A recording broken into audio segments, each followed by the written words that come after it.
Halo sahabat UB TV, kembali lagi di program berita News Point, program berita seputar Universitas Brawijaya, Malang Raya, dan informasi menarik di sekitar kita.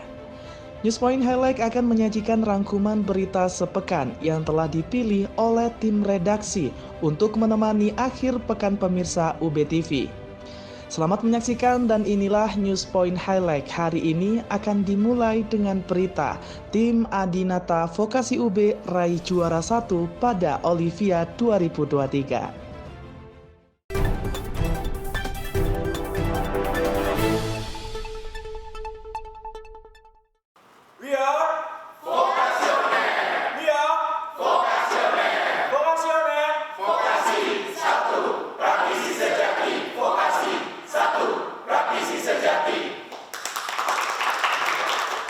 Dari 6 delegasi Fakultas Vokasi UB pada Olimpiade Vokasi atau Olivia, terdapat satu tim yang menjuarai kategori poster. Tim tersebut adalah tim Adinata yang masuk dalam kategori literasi keuangan. Mengangkat ekonomi hijau, hasil karya tim ini mampu mencuri perhatian Dewan Juri sehingga mampu memperoleh juara 1. Kami dari tim Integer Universitas Brawijaya yang kemarin telah mengikuti Olimpiade Vokasi Indonesia yang menjadi tuan rumah UNS Universitas 11 Maret. Kami menjadi juara 1 bidang scientific paper khususnya Saintek yang kami dengan judul Eco Oil, pembuatan aplikasi Eco Oil dengan judul apa? Pengelolaan limbah minyak jelantah untuk keberlanjutan lingkungan dan ekonomi. Jadi penyusunan paper kita itu sekitar 4 minggu ya. 4 minggu. Kita melakukan observasi ada di Kabupaten Malang, ada di Kota Malang juga. Dan alhamdulillah dari observasi tersebut membuahkan hasil yang memuaskan. Atas prestasi tersebut, Dekan Fakultas Vokasi UB MK Mawardi memberikan apresiasi dan terima kasih kepada Wakil Dekan 3 serta staf yang telah membimbing dan mendampingi mahasiswa hingga mampu memperoleh prestasi nasional pada ajang Olivia. Pertama-tama saya ucapkan terima kasih kepada Pak Wadik 3 dan Pak Izikri sebagai staf ahli Wadik 3 yang telah mengantarkan teman-teman dari Fakultas Vokasi Brawijaya yang kemarin mengikuti kompetisi Olivia, yaitu kompetisi mahasiswa vokasi secara nasional di UNS, dan alhamdulillah ada beberapa kategori, ada 6 kategori yang dimenangkan, mulai dari juara 1, juara 2, dan kategori dan harapan. Hingga pada siang hari ini sebagai sebuah kebanggaan kita diterima oleh Pak Rektor untuk memperoleh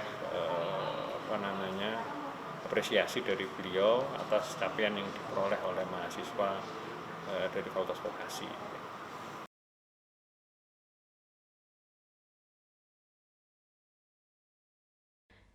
Rektor UB Profesor Widodo menerima rombongan dekan, wakil dekan, dan mahasiswa Fakultas Vokasi yang baru saja selesai mengikuti Olimpiade Vokasi. Pada ajang tersebut, 6 delegasi Fakultas Vokasi meraih berbagai juara. Dalam kesempatan tersebut, Rektor mengucapkan selamat kepada dekan, wakil dekan, dan tim mahasiswa serta mengapresiasi berbagai capaian tersebut. Saya mengucapkan banyak terima kasih kepada Pak Dekan, Pak Wakil Dekan, dan tim pembimbing dari dosen-dosen vokasi atas keberhasilan dari mahasiswa kita meraih beberapa juara di kegiatan perlombaan Olimpiade Vokasi. Ini adalah kejuaraan yang bonafit dan juga sangat favorit untuk kegiatan vokasi di Indonesia, dan alhamdulillah ini bukti bahwa vokasi Universitas Brawijaya juga mampu berkompetisi, mampu bersaing, dan juga mampu berprestasi.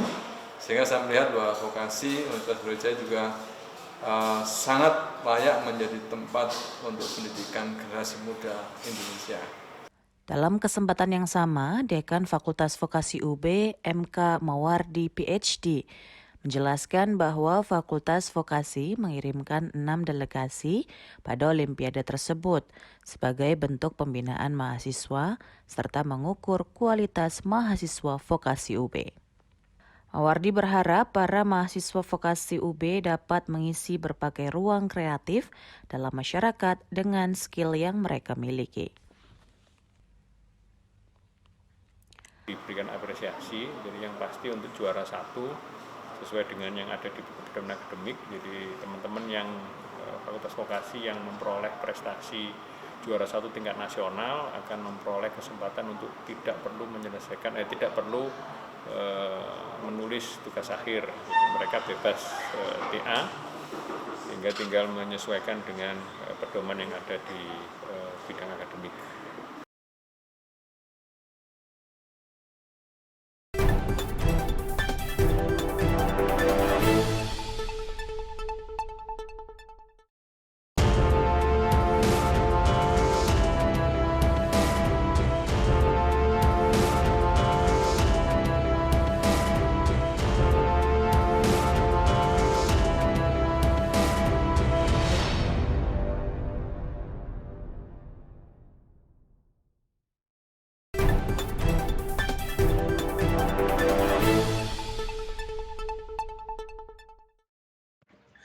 Presentasi 27 finalis PIMNAS UB 2023 yang berlangsung dari Unpad telah usai.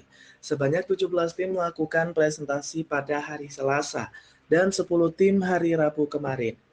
Koordinator PIMNAS UB Abu Bakar Samba menjelaskan bahwa secara umum presentasi finalis UB berjalan lancar dan semangat tim masih dalam kondisi bagus.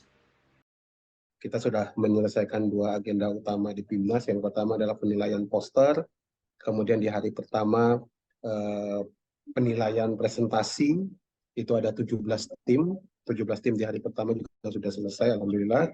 Kemudian di hari ini kita ada 10 tim dari berbagai bidang juga, dan per jam 12 tadi dilaporkan 1 tim terakhir kami, yaitu GFT, itu selesai tadi sekitar jam 12, sehingga total 27 tim UB alhamdulillah sudah selesai, dan semangatnya masih tetap stabil meskipun ada beberapa yang mungkin kondisinya kurang fit atau ada drop, tapi overall saya melihat keseluruhan tim motivasi dan kondisinya tetap stabil.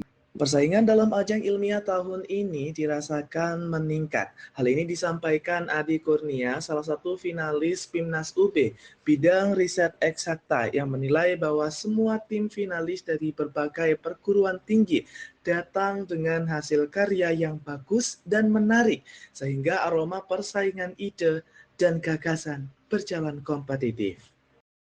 Saya sendiri kebetulan tahun ini PIMNAS untuk PKM bidang RE atau riset eksakta, dan kebetulan saya ada di kelas nomor RE 5, dan itu memang untuk kelasnya saya lihat untuk sebaran judulnya adalah yang berkaitan dengan medis dan juga nanopartikel, Pak, gitu. Jadi mungkin untuk di kelas kami, untuk suasana presentasinya saya rasa cukup tingkat persaingannya tinggi, Pak. Jadi untuk teman-teman dari UB-nya kebetulan hanya dari tim saya sendiri, sementara di tim yang lain mungkin ada sebaran 2 UGM, 2 IPB, 2 UNS, dan mungkin ada dari Hang Tuah juga, ada Jenderal Sudirman, Andalas, dan lain sebagainya. Dan menurut saya untuk suasananya memang dari tahun ke tahun untuk tingkat persaingannya semakin meningkat. Sesi presentasi dari 106 perguruan tinggi finalis PIMNAS telah usai hari Rabu kemarin. Secara umum tema hasil karya kreativitas mahasiswa berkisar pada tema riset kesehatan, ketahanan pangan, pemanfaatan teknologi informasi, dan energi terbarukan. Menurut koordinator PIMNAS Abu Bakar Samba, pada tahun ini tema tersebut masih mendominasi hasil riset pada finalis. Distribusi temanya hampir sama dengan tahun kemarin, artinya tidak ada tema yang menonjol signifikan. Jadi semua tema hampir merata, ketahanan pangan masih ada, kemudian perkembangan IT dan lain-lainnya yang mendukung IT itu sendiri, teknologi informasi itu juga masih tetap ada. Kemudian ada beberapa juga yang terkait dengan bidang kesehatan juga masih tetap ada, artinya komposisinya hampir sama semua. Kemudian ada juga yang bermain di kategori energi. Jadi energi terbarukan, kemudian konsep-konsep terkait dengan energi, nah itu juga saya lihat ada juga. Jadi kalau kita melihat komposisinya memang tidak ada yang lebih menonjol, artinya hampir seperti tahun kemarin yang tema-tema yang tadi saya sebutkan itu hampir ada semuanya, gitu ya, ada semuanya, ketahanan pangan, bidang kesehatan, kemudian IT atau teknologi informasi itu juga masih banyak juga. Kemudian yang terakhir itu bermain dengan energi terbarukan. Abu Bakar menyebut bahwa tema pemanfaatan energi terbarukan menjadi varian baru yang muncul pada tahun ini dan diyakini akan menjadi tema yang menarik hingga beberapa tahun ke depan seiring dengan kebutuhan energi terbarukan yang semakin meningkat. Dewan Perwakilan Rakyat atau DPR RI telah mengesahkan Undang-Undang Nomor 6 Tahun 2023 sebagai pengganti Perpu Nomor 2 Tahun 2022 mengenai Cipta Kerja. Pemberlakuan undang-undang ini tentunya memiliki implikasi dalam pelaksanaannya di daerah. Dalam kerangka otonomi daerah, terdapat beberapa hal yang berubah sehingga PP Otoda Fakultas Hukum UB menggelar FGD untuk membahas hal tersebut. Ketua PP Otoda Ria Casmi Arsa menjelaskan pihaknya bersama MPR mengkaji dan meneliti implikasi UU nomor 6 tersebut. Kegiatan ini merupakan kegiatan penelitian yang dilaksanakan oleh Majelis Permusyawaratan Rakyat Republik Indonesia bekerja sama dengan Pusat Pengembangan Otonomi Daerah Universitas Brawijaya dengan topik hubungan pusat dan daerah pasca penetapan Undang-Undang Cipta Kerja. Goal daripada kegiatan ini adalah adanya satu model kesiapan ya, adaptasi pasca penetapan Undang-Undang 6 2023 ini terhadap 11 klaster yang ada di dalam ketentuan Undang-Undang Cipta Kerja, apa saja yang harus ditindaklanjuti oleh pemerintah daerah, baik di tingkat provinsi, kabupaten, atau kota, berupa regulasi, penataan regulasi, baik dari level perda dan perkada, kemudian identifikasi kewenangan antara provinsi dan pusat, demikian halnya kabupaten dan kota, kemudian prosedur pelayanan, kemudian berikutnya adalah perubahan konsep dalam kebaruan regulasi Undang-Undang Cipta Kerja ini, sebagai salah satu contoh, semisal yang dulunya IMP kemudian menjadi PBG, yang dulunya izin lingkungan menjadi persetujuan lingkungan. Nah, jadi ini adalah goal yang nantinya bisa menjadi gambaran bagaimana kemudian desain hubungan pusat dan daerah pasca penetapan Undang-Undang Cipta Kerja ini. Melalui kajian ini, diharapkan terdapat masukan dari berbagai pihak yang berkepentingan sehingga dapat menjadi harmoni dalam implementasi Undang-Undang Nomor 6 tersebut dalam ranah otonomi daerah.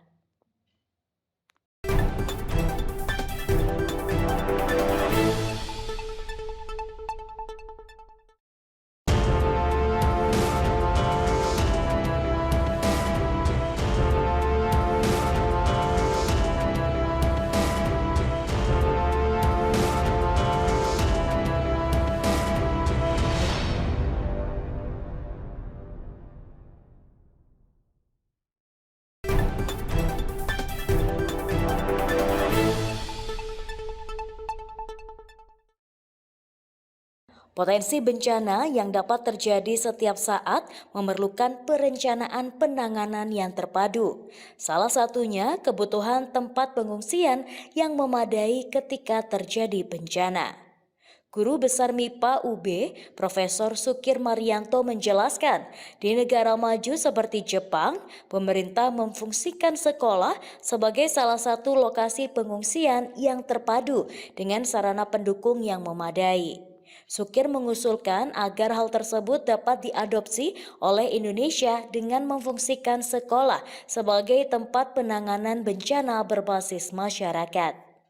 Ini perlu ditingkatkan bukan hanya sebagai sarana pendidikan saja, tapi kalau di Jepang itu fungsi sekolah itu juga sebagai shelter untuk kebencanaan. Jadi gini, ketika ada bencana terjadi, tempat pengungsian pertama itu adalah sekolahan terdekat. Tapi di sana sekolahnya tidak di sini. SD, SMP, SMA itu hampir mempunyai infrastruktur yang sama. Ada gym atau gedung olahraganya. Kemudian ada lapangan yang biasanya untuk tempat upacara. Untuk itu, sarana sekolah yang ada perlu distandarkan sehingga mampu menjadi sarana pendukung yang memadai ketika terjadi bencana alam. Sekolah menjadi tempat berkumpul bagi pengungsi dan tindakan lanjutan lainnya. Besarnya peran media sebagai corong informasi dan branding bagi perguruan tinggi menjadi perhatian bagi Universitas Brawijaya.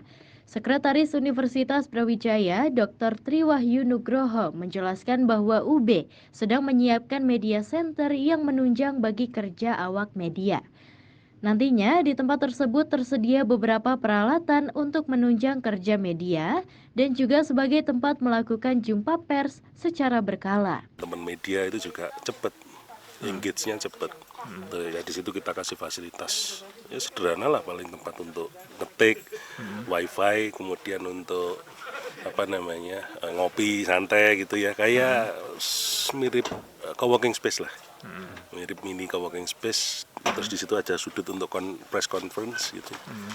Sehingga ketika kampus ada kebijakan apa, kemudian dosen punya riset yang fenomenal, kemudian segera dipublikasikan buat media, itu cepat anunya. Ya tinggal lari ke hub itu udah. Di situ kan banyak wartawan ngumpul, guyonannya kan begitu. Nama resminya apa Pak? Belum.